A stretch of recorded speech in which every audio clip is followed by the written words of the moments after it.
Welcome to the YouTube video channel for my new book, Seed of Israel, DNA Guide to Tracing Your Jewish Ancestry, available on Amazon in ebook and paperback versions. Links to order your copy are below.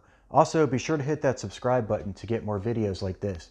In this video, I'm going to go over my results from the Eurogenes Global 25 admixture analysis. And this analysis was done by David Wesolowski, who runs the Eurogenes blog. And what you can do is, let me just get this email there. You can take your raw DNA file from Ancestry and other major DNA testing companies and send them as an attachment to David at his email, which is eurogenesblog@gmail.com. And then also, using the same email, send David $12 US dollars. He's in Australia, so that will translate to Australian dollars.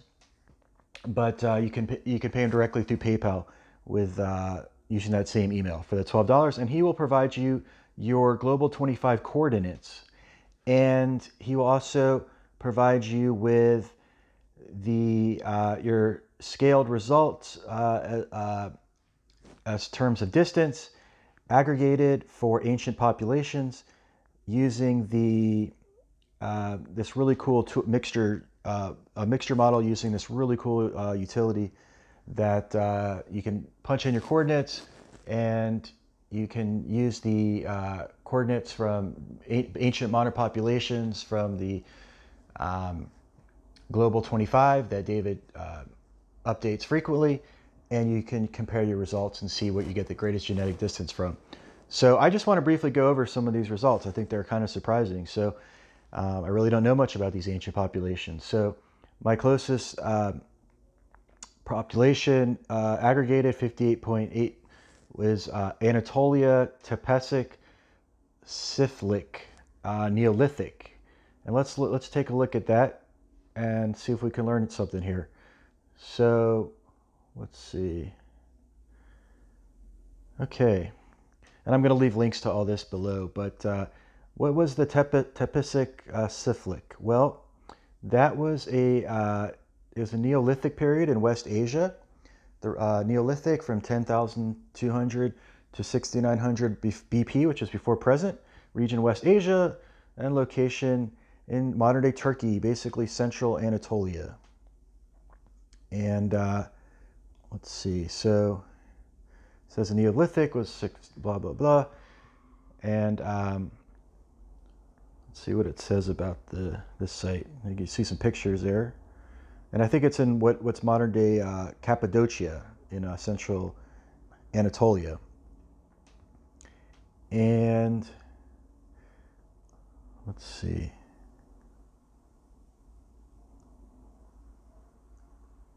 Yeah, so Neolithic people began living in central Anatolia, or modern-day Turkey, around 11,000 years ago. And it gives it two central Anatolian sites, Bonkoklu and Tepecik-Çiftlik. And let's see. So Tepecik-Çiftlik was located near the city of Aksaray, a village which was most likely continuously occupied from 9,500 to 7,800 years ago. The people there were farmers, but towards the ceramic Neolithic era, hunting became increasingly important, perhaps because intensive farming was no longer viable. And there's fragments of early pottery that's been found there. And it was a center of trading and producing obsidian tools, such as daggers, arrowheads, and spears. It says over 170 burials have been discovered there. And let's see. Yeah, and some of the DNA that's been found there recently the same haplogroups. The 8 of the Central Anatolians carried the mitochondrial haplogroups K and N. Haplogroups K and N, same haplogroups found in Neolithic farmers in Europe. And so, it's been argued that these Anatolian farmers spread into Europe, and around 8,400 years ago. And it says, interestingly, occupants of the earlier site of Bonkoklu had a much lower genetic diversity than the people of the later settlement of Tepecik-Çiftlik, hope I'm pronouncing that correctly, who displayed much higher within-group variation. Individuals from Tepecik-Çiftlik carry DNA typically found in the Middle East and North Africa today, suggesting an influx of these genes into Anatolia during the later Neolithic. This movement in genes might have occurred during Tepecik-Çiftlik's role as a center of obsidian trade in West Asia. Okay, so that's a little about that group. That apparently I have a lot of in me. So, and then there's next is 26.4 Yamnaya, and that's Russian Samara.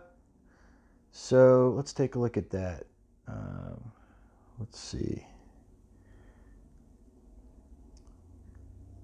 Okay.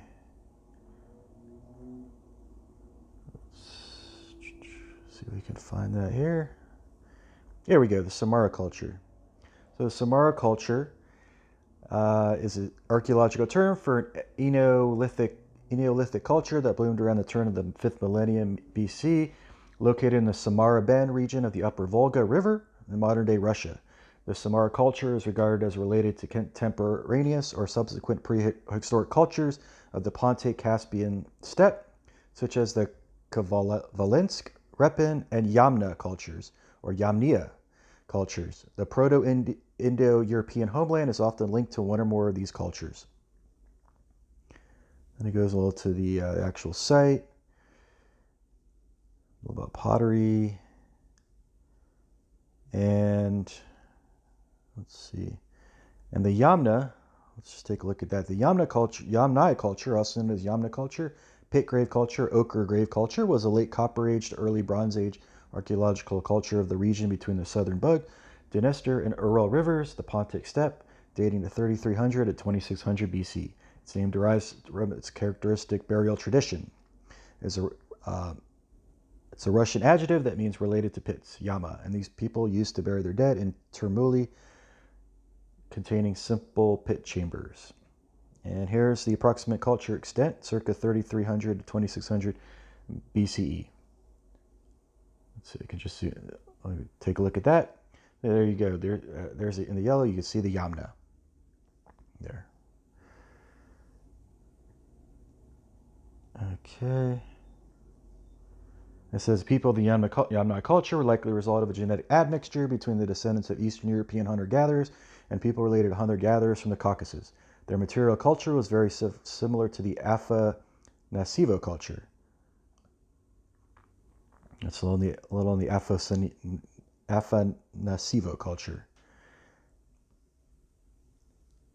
And they're identified with the late Proto-Indo-Europeans and the strongest candidate for the original homeland of the Proto-Indo-European language.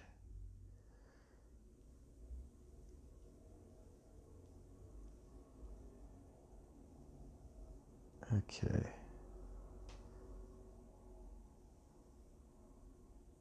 And it says the Near East population were most likely hunter-gatherers from the Caucasus, though one study suggested that farmers dated to the Chalcolithic era from what is now Iran may be a better fit for the Yamunaya's Near Eastern descent.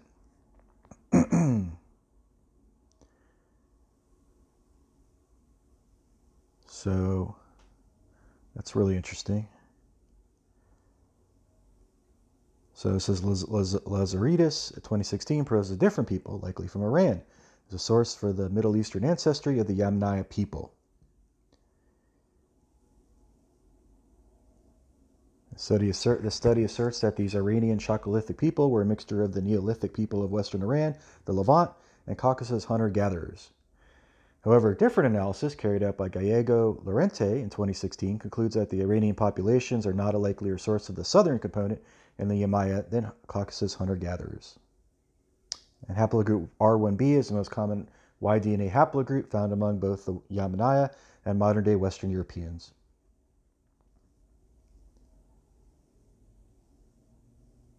So yeah, again, I'll leave links here about their different migrations. There's some of the artifacts. Okay. And let's see. And then the Levant, 5.8. Levant PPNB. So what's Levant PPNB? Let's take a look here. So here we go. PPNB is Pre-Pottery Neolithic. It's part of the Pre-Pottery Neolithic, Neolithic culture centered in Upper Mesopotamia, dating to circa 10,800 to circa 8,500 years ago. That is 8,800 to 6,500 BCE. It was typed by Kathleen Kenyon during archaeological excavations at Jericho in the West Bank. Like the earlier PPNA sample, the PPNB culture developed from the Mesolithic Natufian culture. However, it shows evidence of a northerly origin, possibly indicating an influx from the region of northeastern Anatolia. And so here's a map of area of the Fertile Crescent, circa 7,500 BCE, with main pre-pottery Neolithic sites. The area of Mesopotamia proper was not yet settled by humans. So there we go.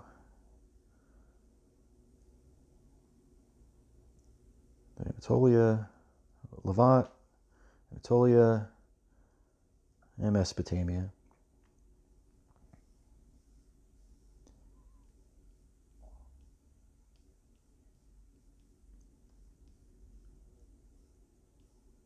All right, so yep, the sites at Jericho and Byblos, which is in modern-day Lebanon.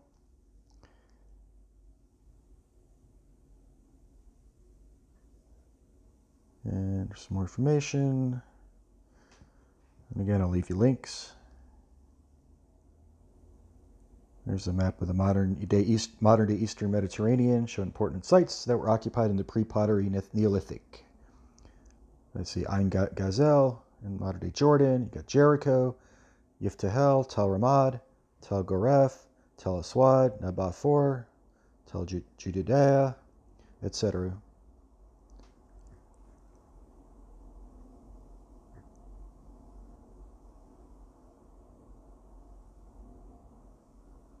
Okay, there's some artifacts and genetics.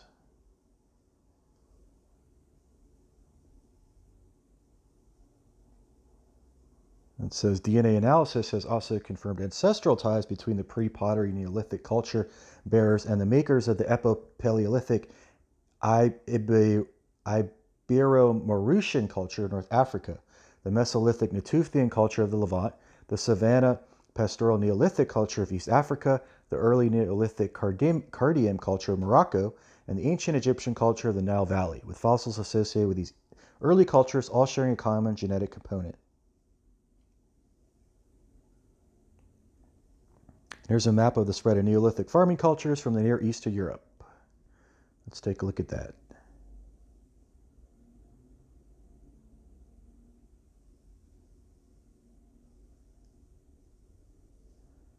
Really interesting.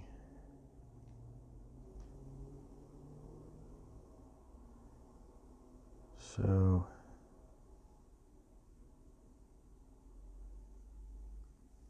yeah. So it says that these first Neolithic farmers entered Europe following a maritime route through Cyprus and the Aegean Islands. This is the modern distribution of the haplotypes of PP and B farmers.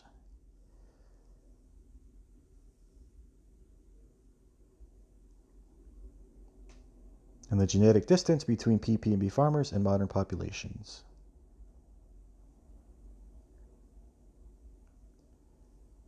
Really cool, really interesting. Okay, so what's my next population?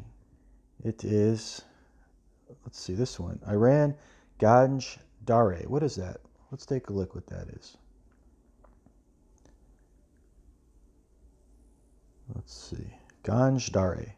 So Ganj Dareh, Persian, Treasure Valley in Persian, or Treasury Valley Hill, if Tapa Hill is appended to the name, is a Neolithic settlement in the Iranian Kurdistan. So Iranian Kurdistan or Eastern Kurdistan is the unofficial name for the parts of northwestern Iran inhabited by Kurds, which borders Iraq and Turkey. It includes the West Azerbaijan province, Kurdistan province, and Kermanshah province. It is located in the Kharson County in the east of Kermanshah province in the central Zagros Mountains. The Zagros Mountains are a mountain range in Iran, Iraq, and southeastern Turkey. And there it is. And you can see Ganj Dareh there. And yep, there's a picture of the site there. And some artifacts. So yeah, it says the terms of modern populations. So they found a bone of a woman from Ganj Dareh, belonging to haplogroup X, phenotypically similar to the Anatolian early farmers and Caucasus hunter-gatherers, and genetically closest to the ancient Caucasus hunter-gatherers identified from human remains from Georgia, while also sharing genetic affinities with the people of the Yamuna culture and the Afaniso culture. She belonged to a population that was genetically distinct from the Neolithic Anatolian farmers. In terms of modern population, she shows some genetic affinity with the Baloch people, Makrani caste, and Brahui people due to ancient Caucasus hunter-gatherer ancestry found in some Indians. In actuality, they are the closest to modern Zoroastrians in Iran. Her populations did not contribute very much genetically to modern Europeans.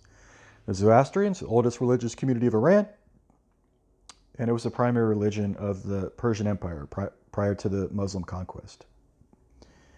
And let's see what else. And then we have Mar Iberomaurusian. Well, let's take a look at that. Okay, Iberomaurusian is found ancient civilization found near the coast of Morocco, Algeria, and Tunisia, Libya, somewhere between 25,000 to 22,500 before present. Let's see. Take a look at a map here in North Africa. And again, Morocco, Algeria, Tunisia, and Libya. And see, later Stone Age, Epipaleolithic, Upper Paleolithic. And the name means of Iberia and Mauritania.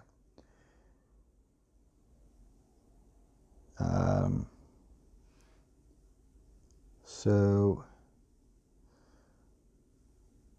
yeah, the timeline of the sites there. Genetics. In 2013, Iberomaurusian skeletons from the prehistoric sites of Tafaralt and Afalu were analyzed for ancient DNA. All the specimens belong to maternal clades associated with either North Africa or the northern and southern Mediterranean littoral, indicating gene flow between these areas since the Epipaleolithic.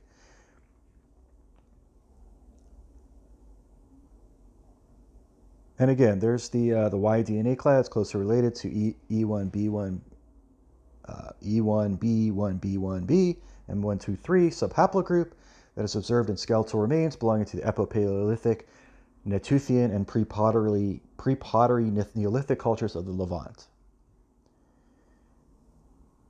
So it says that they can be best modeled genetically as 63.5% Natuthian related and 36.5% Hadza-like ancestries, with no apparent gene flow from the Echo-Gravitian culture of Paleolithic Southern Europe. And so that's the, again, that's the Levant, North African connection there with that, with this culture. That apparently I have 2.6% from. And then there's WHG, 1.8 WHG, which is Western Hunter-Gatherers. And so let's take a look. Western Hunter-Gatherers, also known as European early modern humans.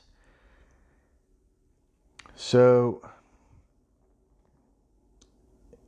yeah, so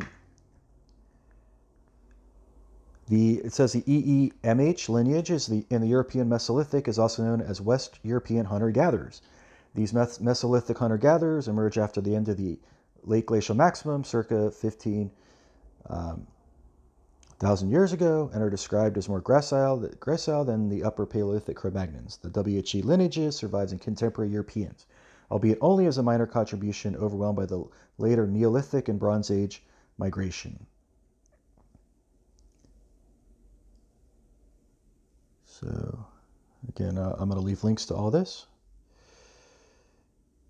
And let's see. What's this? Iran Shar-e Sukhteh. Let's see what that is. Not sure what that is, but let's take a look. So Shar-e Sukhteh, Persian meaning the burnt city, also spelled as Shar-e Sukhteh, Shar-e Sukhteh, is an archaeological site of a sizable Bronze Age urban settlement associated with the Giraffe Culture. So what's the Giraffe Culture? Giraffe Culture is a postulated early Bronze Age archaeological culture located in the territory of present-day Balochistan and Kerman provinces of Iran. The hypothesis is based on a collection of artifacts that were confiscated in Iran and accepted by many to have derived from the Giraffe area in south-central Iran, reported by online Iranian news services beginning in 2001. And it's a UNESCO World Heritage Site. So let's see there. Here it is. And there it is on the map. So, yeah, Sistan and Balochistan province, Iran, Bronze Age, Giraffe Culture. There's the entrance to the burnt city. And let's see. Pretty cool. Let's see. Okay, that's that. And then let's see what we have next. Point 6, so very, very minuscule. What's Lapa da Santo? Let's see what Lapa da Santo is. Lapa da Santo is an archaeological site located in the northern part of the Lagoa Santa Karst in the state of Minas Gerais in east-central Brazil. It documents human presence since circa 12,000 years ago, presenting 3 discrete occupation phases that correspond to the early, middle, and late Holocene. So, yeah. An aerial view, the skeletal remains. There you can see on a map where it's located in Brazil, in Minas Gerais. And let's see. And then lastly, very, very minor, very minuscule. But we have, let's see, where is it? Anyway, we have Han, point 2, Han Chinese. I'm not really sure where that comes from. I'm not really sure where that indigenous Brazilian comes from, that very minor. But perhaps from the Silk Road, the time in Eastern Europe, the Mongolian invasions, somewhere in the Middle East, who knows? But it's very faint, it's very subtle, barely registers, but it's there. So the Han Chinese, Hanzu Han people, well, they're an ethnicity, are an East Asian ethnic group and a nation native to China. They constitute the world's largest ethnic group, making up about 18% of the global population. The estimated 1.3 billion Han Chinese people are mostly concentrated in mainland China. In Taiwan, they make about 95% of the population. People of Han Chinese descent also make up around 75% of the total population of Singapore. And so the Han Chinese trace a common ancestry to the Wakia. The term Wakia represents the collective Neolithic confederation of agricultural tribes, Hua and Jia, who settled along the central plains around the middle and lower reaches of the Yellow River in northern China. The two tribes were the ancestors of the modern Han Chinese people that gave birth to Chinese civilization. In addition, the term Huaquia, literally the civilized Hia people, was distinctively used to represent a civilized ethnic group in contrast to what was perceived as barbaric peoples around them.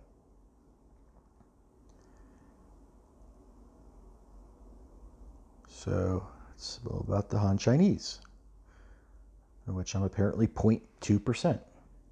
So, and let's just take a look at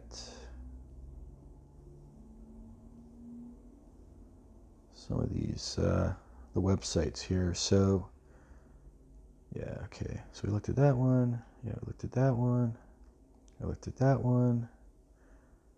The Ganj Dareh. I looked at that one. Here's just another map showing where the Iberomaurusians were located in northern Africa. See the Natufians there. Pretty cool map there. Kind of like that map. And yeah, there's a study there. It says that also the genetic structure of TF and AFM specimens contain only North African and Eurasian maternal lineages. These findings demonstrate the presence of these haplotypes in North Africa from at least 20,000 years before present, YBP. The very low contribution of sub-Saharan African haplotype in the Iberomaurusian samples is confirmed. We also highlighted the existence of genetic flows between southern and northern coast of the Mediterranean. And yeah, it's more on Shar-e Sukhteh. Yeah, some pictures there. Lapa de Santo in Brazil. The Han Chinese.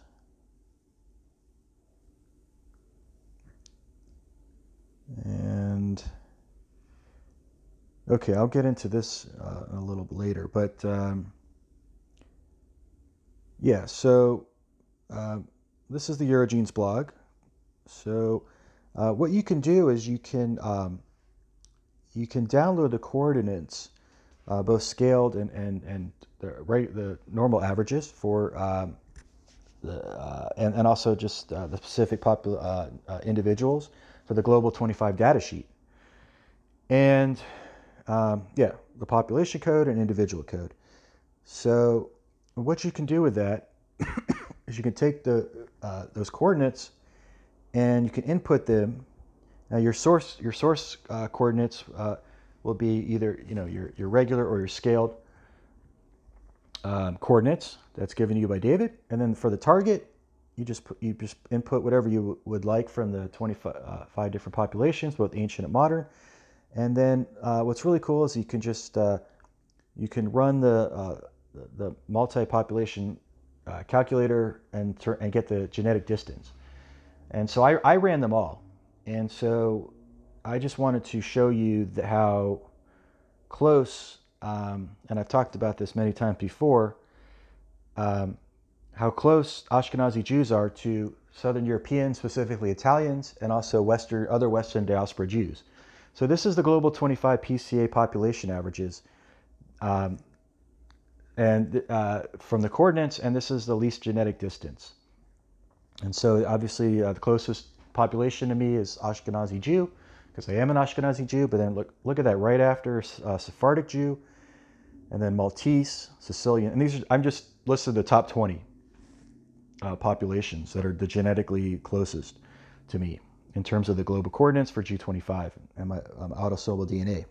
And so Ashkenazi Jew, Sephardic Jew, Maltese, Sicilian West, Italian Apulia, Sicilian East, Italian Jew, Italian South, Italian Abruzzo, Italian Marche, Italian Campania, Italian Lazio, Romaniote Jew, who are Greek Jews, Italian Basilica, Italian Piedmont, Libyan Jew, and this is interesting, and I'm going to talk about this in a second. India, Roopkund, and then Syrian Jew, and then Italian Malise, and then Tunisian Jew. So what is India, Roopkund? What is that ancient sample? Well, that ancient sample is from Mediterranean migrants, probably from, most likely from Crete, the island of Crete, or mainland Greece, or possibly Anatolian Greeks. And there's a study that's recently done that I'll link to on this. And Roopkund Lake is situated 5,000 meters above sea level in the Himalayan mountains, and the skeletal remains were found, and a further 14 had ancestry typical of the Eastern Mediterranean. So there were East Meds, probably Greeks, possibly Greek islanders from Crete that were in this Himalayan region, Roopkund Lake in India. So anyway, that's why I get that. So that's really interesting. And then if you go to scaled, um, the other Western diaspora Jews get pushed down a little bit, and the Italian results get pushed up a little bit. But I still get Ashkenazi Jew as my number one, and followed by Sicilian West, Maltese, Sicilian East, Italian South, Italian Apulia, Italian Abruzzo, Italian Campania, Italian Basilica. There's the India Roopkund, which is basically Cretan Greek, and most likely, and Italian Marsh, Italian Molise, Italian Lazio, Italian Calabria, and there's Levant, I'm not sure exactly what the LBN stands for, but that's Levant. And then Italian Piedmont, Italian Jew, Italian Umbria, Sephardic Jew, and Greek Crete. And this was kind of interesting. I just decided to just take. There was 13 Jewish populations in the Global 25. And I decided to just compare myself to them and see what the genetic distance was. So obviously Ashkenazi Jew, and then followed by Italian Jew, Sephardic Jew, Romaniote Jew, Moroccan Jew, Syrian Jew, Libyan Jew, Tunisian Jew, Georgian Jew, Iranian Jew, Iraqi Jew, Yemenite Jew, and Ethiopian Jew. And so again, obviously these results just confirm for me the Rhineland theory of Ashkenazi Jewish migration from Israel to Italy, up the boot of Italy to the Rhineland region of northern France and Germany, and then eastward migrations to other parts of Central Europe, Bohemia, Moravia, southeastern Germany, Bavaria, and then over the 13th, 14th, 15th, 16th, 17th centuries, migrations to Eastern Europe, to Poland, Lithuania, Russia, Ukraine, these areas. So, yeah, so thanks for watching.